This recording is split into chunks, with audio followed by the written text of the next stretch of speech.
Halo semuanya, perkenalkan nama saya Hadijah Zoya dengan NIM 7243560005. Kali ini saya akan membahas sebuah jurnal menarik tentang PT Unilever Indonesia Tbk. Pasti kalian tahu kan, brand sebesar Unilever?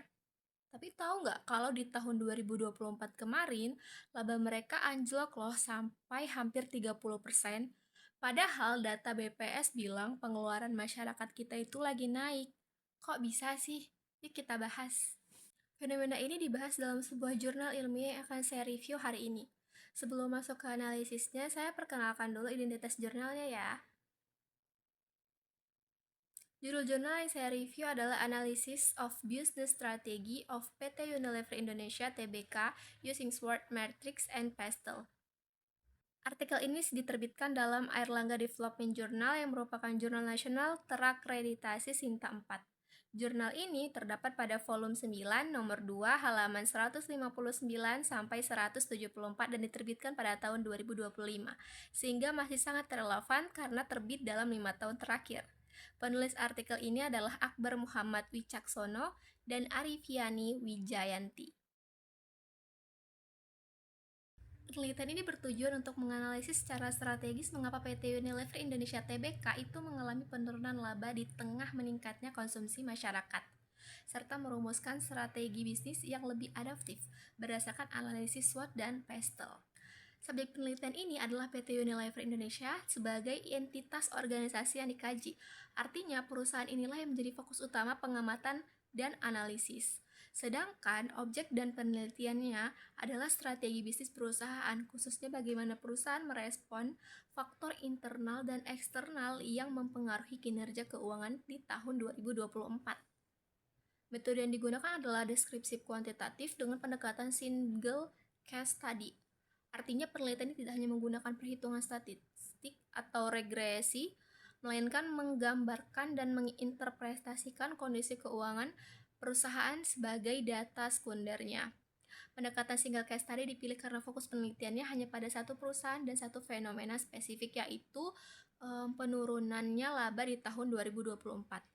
Data yang digunakan bersumber dari laporan tahunan 2024, laporan keuangan, laporan keberlanjutan, data dari Badan Pusat Statistik, serta berbagai sumber berita ekonomi yang relevan. Kelebihan metode ini adalah mampu memberikan gambaran dan komprehensif dan konseptual. Namun karena tidak menggunakan analisis kuantitatif, penelitian ini belum dapat mengukur secara pasti seberapa besar pengaruh masing-masing faktor terhadap penurunan labanya. Selanjutnya kita akan membahas mengenai hasil penelitiannya. Jadi, sekedar info, PT Unilever Indonesia itu merupakan perusahaan yang bergerak di bidang produksi, pemasaran, dan distribusi barang konsumsi. Jadi, perusahaan ini itu didirikan pada tanggal 5 Desember 1933 dan berkantor di pusat BSJ City, Tangerang, Banten. Dan dalam operasionalnya, perusahaan ini mengolah 45 merek yang terbagi dari dua kategori utama, yaitu home dan personal care, yang terdiri dari beauty and well-being, home care, personal care, food, dan refreshment yang terdiri dari ice cream, food, produk-produk yang dihasilkan dirancang dengan inovasi yang mendukung praktik, terus bisnis rumah tangga, lingkungan, serta memberikan manfaat sosial. Yang kedua adalah food and refreshment yang terdiri dari ice cream, terus food, ataupun produk-produk yang dihasilkan dirancang dengan inovasi yang didukung praktik bisnis ramah lingkungan, serta memberikan manfaat sosial sekaligus mendorong pertumbuhan bisnis yang berkelanjutan. Untuk menganalisis kondisi perusahaan, penelitian ini menggunakan pendekatan SWOT dan Pastel. Jadi pada bagian hasil penelitian, penulis menyajikan analisis SWOT untuk melihat kondisi internal dan eksternal perusahaan. Yang pertama itu kita bahas dulu dari sisi strength kekuatannya.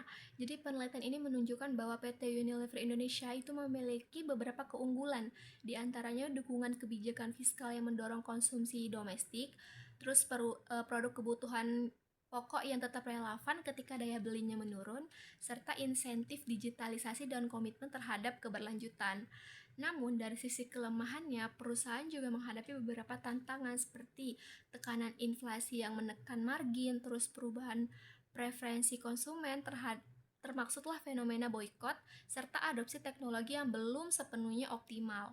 Nah, tapi dari sisi peluang, penelitian ini tuh mengidentifikasikan adanya potensi ekspansi distribusi, pertumbuhan e-commerce, pengembangan kecerdasan buatan dalam rantai pasok, serta regulasi ramah lingkungan yang dapat dimanfaatkan perusahaan. Sementara itu, di ancaman yang dihadapi itu meliputi fluktualisasi nilai tukar, persaingan harga dari merek lokal, dinamika sosial politik, serta pengawasan regulasi yang semakin mengetat. Kita membahas yang faktor politik dulu ya. Jadi dalam aspek politik, itu di tahun 2024 seperti yang kita tahu terjadinya pemilihan umum serentak di Indonesia. Pemerintah itu mengalokasikan anggaran sebesar 15,87 triliun untuk menyelenggarakan pemilu.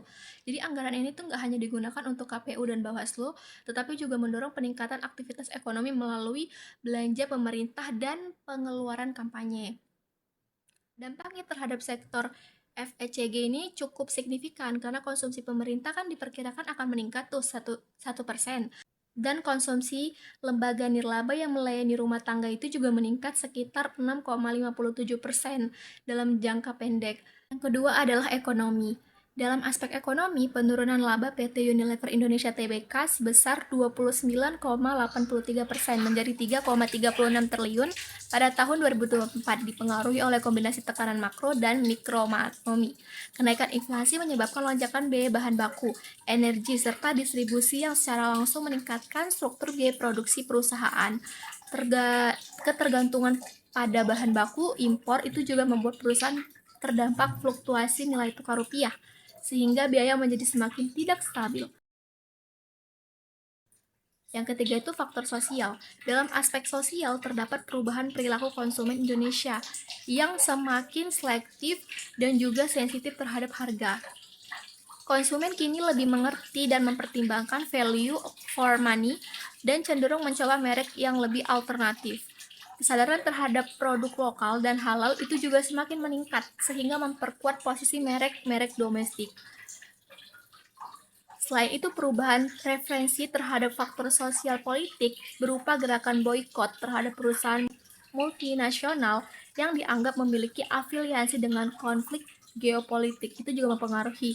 Dampaknya sangat nyata. Misalnya pangsa pasar Unilever turun dari 38,5% itu menjadi 34,9% dengan kuartal kedua di 2024. Artinya faktor sosial itu tidak hanya berdampak pada citra mereknya, tetapi juga langsung mempengaruhi performa pasar. 4. Faktor teknologi.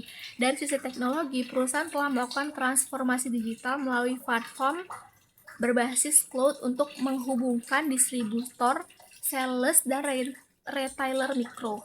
Teknologi ini mencakup yang pertama, digital ordering system, yang kedua AI-based recommendation, yang ketiga optimisir route distribution-nya, dan juga sistem supply chain real time. Namun implementasinya belum sepenuhnya optimal. Tantangan utamanya itu adalah adaptasi pengguna, pelatihan SDM, kompleksitas integrasi sistem, kebutuhan infrastruktur digital. Artinya meskipun transformasi sudah berjalan, efisiensi maksimal belum sepenuhnya tercapai. Yang kelima, faktor lingkungan. Aspek lingkungan itu menjadi tekanan sekaligus komitmen strategis. Perusahaan melakukan pengurangan, misalnya nih 7,4 ton plastik baru, terus juga penggunaan 2,2 ton plastik daur ulang, penggantian kemasan saset dengan bahan yang didaur ulang, dan juga ada program generasi plastik itu dengan 4.000 bank sampah di 50 kota.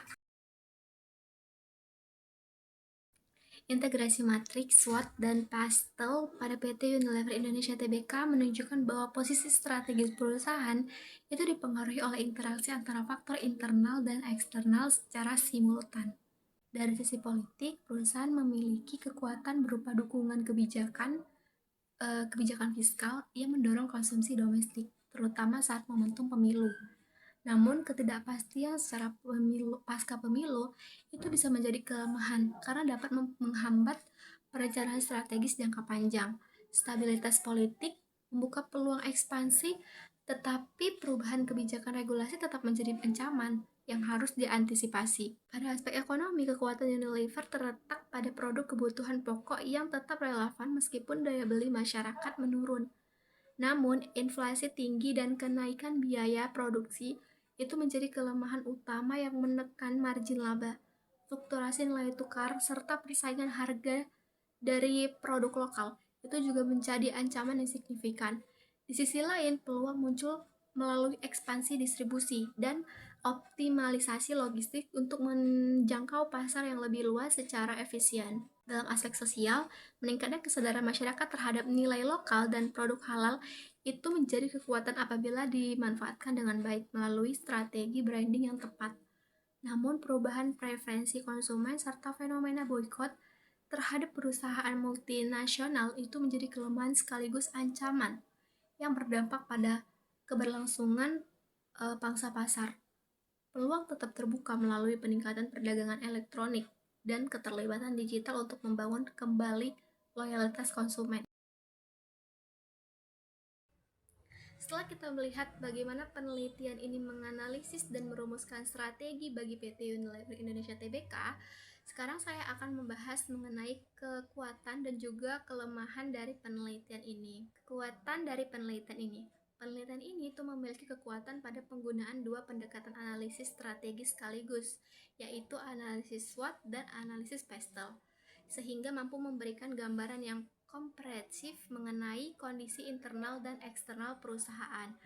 Analisis yang dilakukan juga mendukung dan didukung oleh data sekunder, sehingga pembahasan menjadi lebih konseptual dengan kondisi tahun 2024.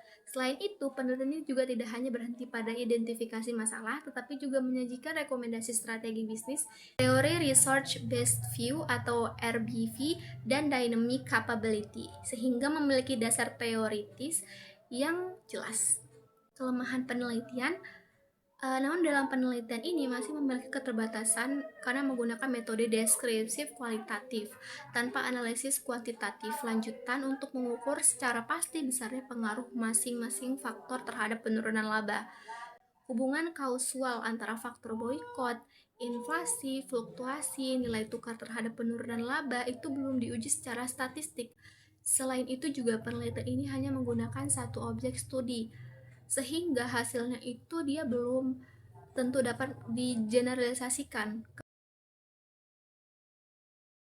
Setelah kita melihat kekuatan dan kelemahan penelitian ini, selanjutnya saya akan membahas hasil review dan kesimpulan dari paper ini. Paper ini itu menyajikan analisis yang komprehensif mengenai strategi adaptif PT Unilever dalam menghadapi turbulensi bisnis di tahun 2024. Penulis juga berhasil mengintegrasikan kerangka kerja SWOT dan PESTEL untuk membedah akar penyebab penurunan laba bersih sampai sebesar 29,8% yang secara kontraksi terjadi di tengah tren kenaikan pengeluaran konsumsi masyarakat.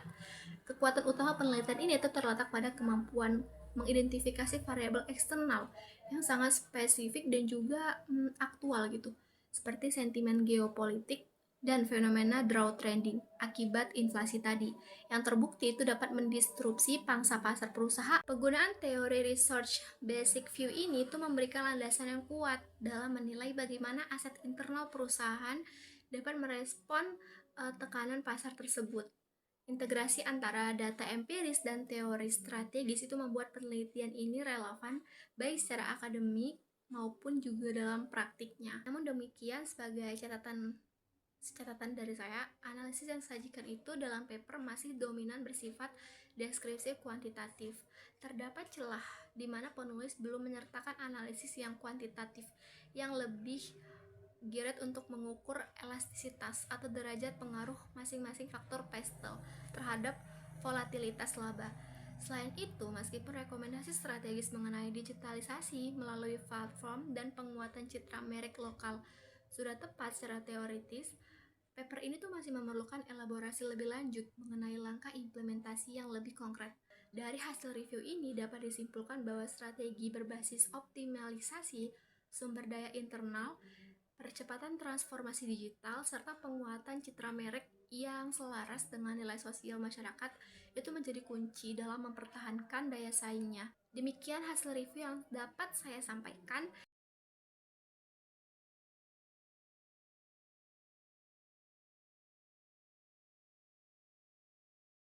Terima kasih atas perhatiannya.